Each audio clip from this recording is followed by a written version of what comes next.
Dear friends, I hope you all are well and keeping safe. My name is Shantanu Barua, and this is the sixth and the final video in the series Freedom at Midnight, a book I read written by Larry Collins and Dominic Lapierre.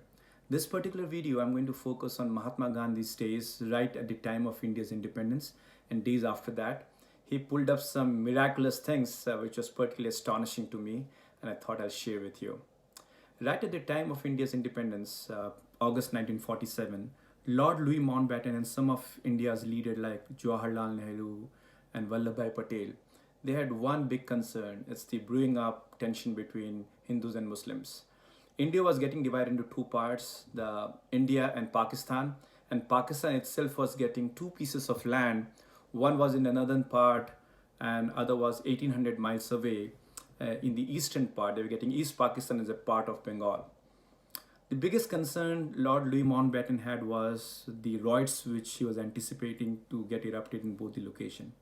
He had limited resources and he had to do few things to make sure that he can pull out a miracle by not having Hindus and Muslims fighting over as the partition was going to happen. So he called up Mahatma Gandhi and he said, look, I'm going to send my forces and troops in the northern part of India, which is in Punjab. You're already in Calcutta. Why don't you hold this fort for me? I know that you are as equivalent to as big a force I may have, and you're the only one who can stop the riots if at all they're going to erupt in the Calcutta region. Believe it or not, Louis Mountbatten thought that Calcutta will be far more worse than Punjab at that particular point in time, and he thought Gandhiji, who was a masiha of non-violence, he had a voice, he could control the audience there. Mahatma Gandhi initially refused. He said, look, I'm anyways very disheartened.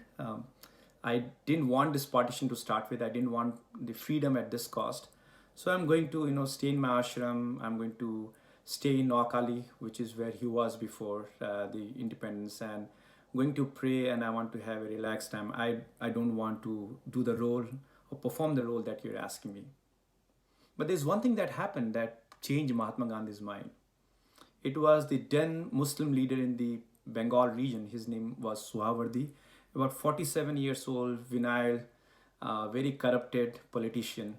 And he knew that, if someone doesn't intervene, there'll be riots, and he was threatened to be killed because of all of the bad things he has done in his past. He was a corrupted leader. So he came running to Mahatma Gandhi and he requested that, Gandhi, you are the only one who can save us. You are as good to Hindus as to Muslims. Please stay. Please help us to protect this nation. Please help us from not having those riots to happen. Mahatma Gandhi was thinking at that time. He said, look, I have this person who is known to do all the bad things coming up to me. Maybe I can get something out of this in return. So he said, Suhavardi, I can do it only if you agree to two of my conditions. The first condition is not a single Hindu in this region should be hurt. And if anyone is hurt, I will fast unto death. He absolutely agreed. He said, I'll make sure all my forces, all the Muslims people that I have, I'll make sure that no one touches Hindu. He said, good. And the second one he said is that, look, once this is over, I want you to work with me in the slums of Calcutta, shoulder to shoulder, helping the poor people. So you have to leave away all your luxuries, come and work, and truly work as a leader to help the poor. He had no choice. He reluctantly agreed, and Gandhi agreed to go to Calcutta. So he reached this place, and there was a house, the Hadri house, where he decided to stay during this tough time. Around 14th of August, he went ahead and occupied that house. This was in the slum of Calcutta, a dilapidated house. There was hardly any windows, and there were all kind of dirt everywhere. But he made that his house and the place from where he was going to address the people of West Bengal. Some miraculous things happened. Right on the 17th August, there are about close to 100,000 people waiting to hear from Gandhi. So he raised his platform and he gave his prayers. Within few days, that 100,000 became 500,000 people. And Gandhi was trying to say how non-violence is important, how it is important to live together. This country is as much for Hindus as for Muslims. Let's show our bonding. Let's come together. Let's hold our hands together and give away weapons or hatred or fight. That 500,000 people actually became a million people by the end of August, and a miracle was happening. Almost about 16 days has gone, and not a single people has died. Contrary to that, Punjab was a complete mess. There were 55,000 security forces and guards were trying to protect Punjab, but they were riots splitting up in both India part of Punjab as well as the Pakistan part of Punjab. There were people dying in Lahore, people dying in Amritsar. There were, every kind of horror that you can think of. Innocent people getting killed, daughters and mothers getting raped, people beheaded for no particular reason, and this entire hatred was erupting there. And despite having 55,000 strong workforce, they were not able to control. But here, Gandhi, right in an ashram or right in a house, trying to tell the people of brotherhood and non-violence and trying to put the entire society together, glue them together. 16 days, as I said, has passed and nothing happened, and it was nothing less than a miracle. But right at the end of the 16th day, around 31st of August, the first riot happened. What was happening was people were running away from Pakistan and coming to India, all the refugees. And first they came to Punjab by foot or by different ways and means, and they were slowly trying to spread out to entire India. And as those people were coming to different parts of India, some came to Bengal as well. And as they came, they told all the horror stories, how the family were killed, how mothers and daughters were raped, all of their belongings, everything was taken away. So the rage started there as well, and the first killing happened. Some Hindu went ahead and killed some Muslim people, and when that happened, Muslims were retaliating, and all of a sudden, after the 16th day, there was riots happening in Calcutta. Gandhi was disheartened. He was saddened to the core.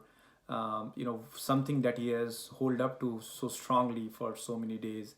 Finally, he saw them all coming down in pieces. So he decided to do what he has done before. He decided to fast unto death. If people do not come to peace, he will just fast and die. Just imagine, he was 78 years old, and he decided that I'm not going to eat anything until the community comes together.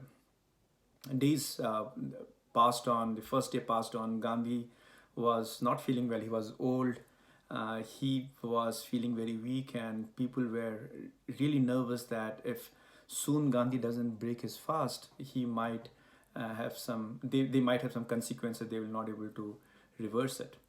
A miracle happened right after the third day. They were chanting, that people holding hands, Hindu Muslims. As much they were fighting, people became sane. They came to the street. They were saying that let's unite together. Let's bring the entire society together. And at the end of third day, about 73 hours later of the time he started his fasting, all the goons who were doing the riots, they actually came to Gandhi in Hydri House, and they surrendered all their weapons. There was a truckload of grenades and different things that was sent over, and said, look, we surrender everything, give us any punishment, but please break your fast. So Gandhi did break his fast after 73 hours of fasting at the age of 78. And imagine this, the entire Calcutta, the place which Louis Mountbatten thought that will be most disastrous than Punjab, came to complete quietude. Everyone was in harmony, peace. People were chanting harmony songs. They were, Hindus and Muslims were holding hand, and they kind of sweared by brotherhood. That was Gandhi for you, what he did. Right after that, India was erupting into different violence, and Punjab was in bad shape. Gandhi was not in the best of his mind, and he decided to come to Delhi. And Delhi also was, as the different refugees are coming in, Delhi also is becoming a sad and a bad place. People are getting killed. All the Muslim shops were closed. People who are coming as a refuge, they were occupying all the deserted Muslim house, or they were taking over the different praying houses of Muslims, masjids and all. They were all occupying that. The refugees were in a lot of rage, obviously, because they have gone through a lot. They have walked hundreds of miles. They've lost everything. They've seen their sisters, their mothers killed, raped, and they've lost everything that they have accumulated over a period of time.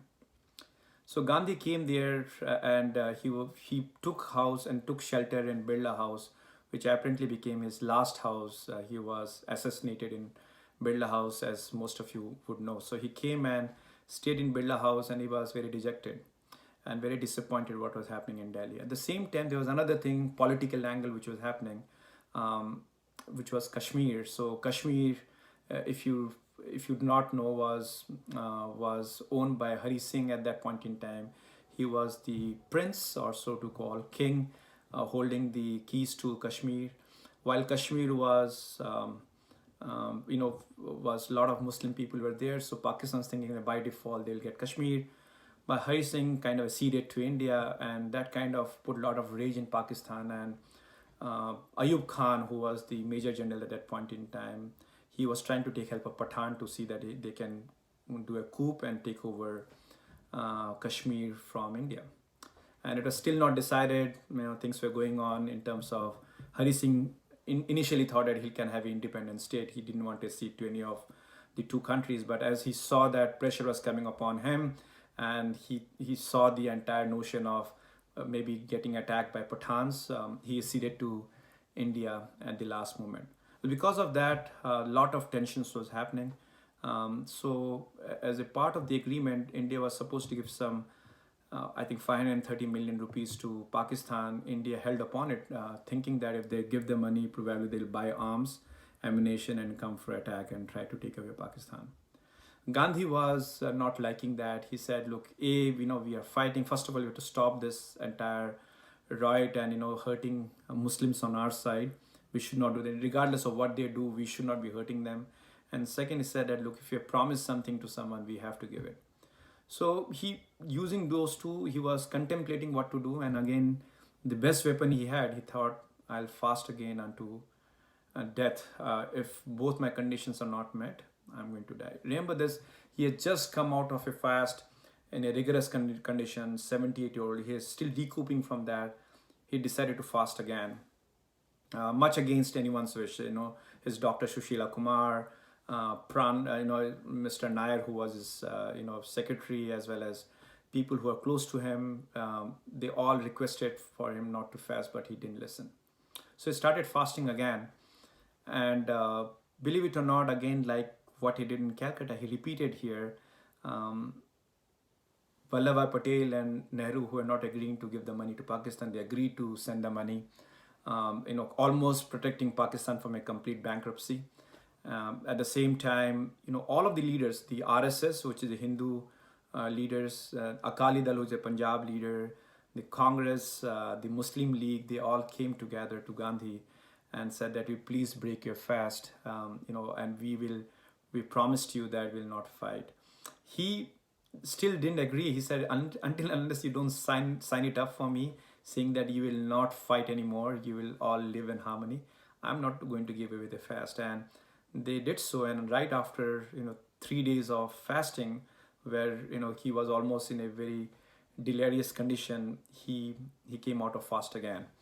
So this was the 68th time he has fast all through his life, right from what he did in South Africa till his last fast, what he did for India. While this was happening, there were certain people who were not liking it. There's a group in Pune. They are Hindu people. They didn't like that India is giving money to Pakistan.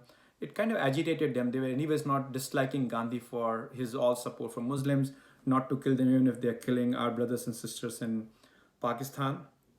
And Nathuram Godse, Narayan Apte, some of those people, they decided to assassinate Gandhi. And they did so. There's a long story on that. They failed once. There were lapses on police side. If they could have taken it seriously, probably, Mahatma Gandhi assassination could have been forged. But regardless of that, he was killed on 30th Jan 1948. But right before his killing, he was in a meeting with Vallabhbhai Patel and Nehru. Nehru and Vallabhbhai Patel had differences.